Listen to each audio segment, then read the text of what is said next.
Bapa yang bertanggungjawab di atas segala kelakuan buruk dan baik Sazali. Apabila Sazali sudah dewasa, Sazali perlu banyak wang. Tapi bapa tidak mampu.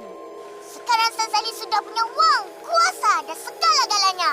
Semuanya dari tenaga Sazali sendiri, bapa tahu. Siapa tidak kenal Sazali? Ketua kumpulan penjahat yang paling terbesar sekali di Singapura ini. Dan Sazali mempunyai beratus-ratus kaki tangan yang sanggup mati kalau Sazali begini saja, bapa tahu. Terima kasih. Bapak yang bersalah dalam soal ini.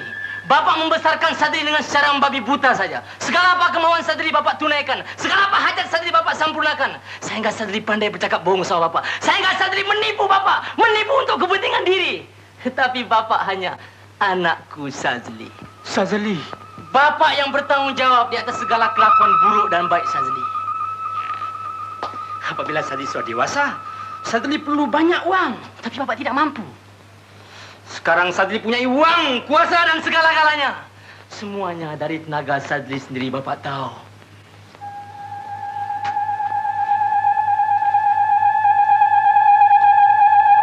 Siapa tidak kenal Sadli? Ketua kumpulan penjahat yang paling terbesar sekali di Singapura ini. Dan Sadli mempunyai beratus-ratus kaki tangan yang sanggup mati jika Sadli begini saja, Bapak tahu.